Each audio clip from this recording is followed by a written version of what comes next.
প্রতি কেজি ফল কিনতে ক্রেতাদের বাড়তি দাম গুনতে হচ্ছে 50 থেকে 60 টাকা। এ নিয়ে বিস্তারিত জানাতে বরিশাল ফলপট্টি এলাকা থেকে যুক্ত হচ্ছেন অমিত হাসান। অমিত, ফলের বাজারে সরবরাহ কেমন দেখছেন, দরদাম নিয়ে জানাবেন।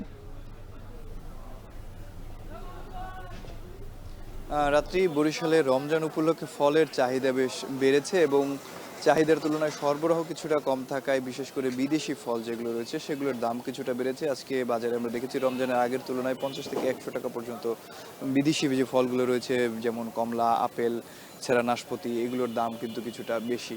এবং একটু দরদাম যদি জানিয়ে দিই তাহলে বিদেশি ফল যেরকম মালটা 280 থেকে 300 টাকা প্রতি কেজি, কমলা 300 টাকা, সাদা আঙুর যেটি রয়েছে 320 এবং কালো আঙুর 450 টাকা পর্যন্ত বিক্রি হচ্ছে। এছাড়া আপেল 300 থেকে 420 টাকা, বড়ই দেশি প্রজাতির যে বড়ইগুলো রয়েছে সেগুলো 80 থেকে 100 টাকা বিক্রি হচ্ছে, যেগুলো আসলে রমজানের আগে 40 থেকে 60 টাকা দরে বিক্রি হতে আমরা দেখেছি। এছাড়া আনারস প্রতি কেজি প্রতি পিস 50 টাকা দরে বিক্রি হচ্ছে। এবং এর পাশাপাশি বরিশালের বাজারে যে রমজান উপলক্ষে খেজুরের চাহিদা কিন্তু বেশ ভালো রয়েছে। তবে ফলের বিষয়ে ব্যবসায়ীরা যেটি বলছেন যে ফল যেহেতু বাইরে থেকে আসে, আসলে সে পরিমাণ আসে না এবং শুল্ক বাড়ার কারণেই দামটি বেড়েছে। এবং খেজুরের কথা যদি বলি, রমজান উপলক্ষে খেজুরের চাহিদা কিন্তু সবসময়ই একটু বেশি থাকে। সে তুলনায় বরিশালের বাজারে সর্বনিম্ন যে খেজুরটি বিক্রি হচ্ছে সেটি প্রতি কেজি 150 টাকা এবং সর্বোচ্চ প্রায় দেখা যাচ্ছে যে 1400, 1500, 1700 টাকা পর্যন্ত কিন্তু বিক্রি হচ্ছে। এবং ব্যবসায়ী যেটি বলছেন যে কম দামে যে খেজুরগুলো রয়েছে, বিশেষ করে 150 থেকে 700 টাকার মধ্যে যে খেজুরগুলো রয়েছে সেগুলোর দাম তুলনামূলক গত বছরের তুলনায় কমেছে কিংবা রোজার আগে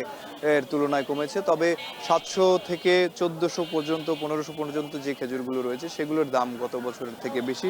প্রতি কেজিতে দেখা যাচ্ছে 100 থেকে 150 টাকা পর্যন্ত এবছর বেশি দামে বিক্রি হচ্ছে। এবং ক্রেতারা যেটি বলছেন যে রমজান উপলক্ষে ফলের এবং খেজুরের চাহিদা সবসময় বেশি থাকে, সে তুলনায় যদি দামটি নিয়ন্ত্রণে রাখা যায় সেক্ষেত্রে তাদের জন্য রমজান মাসে কেনাকাটা করতে কিছুটা সুবিধা হবে। অন্যদিকে ব্যবসায়ীরা বলছেন যে গত বছর তুলনায় এবছর ফলের দাম কিছুটা কমেছে, তবে আসলে সরবরাহ স্বাভাবিক হলে ফলের দামটা আরও কমবে। অবশ্য দেশি ফলের দাম খুব একটা বাড়েনি, বিদেশি ফলগুলো যেহেতু আমদানি করা হয় সে কারণে বিদেশি ফলের দাম কিছুটা বেড়েছে বলছেন যারা ব্যবসায়ী রয়েছেন তারা।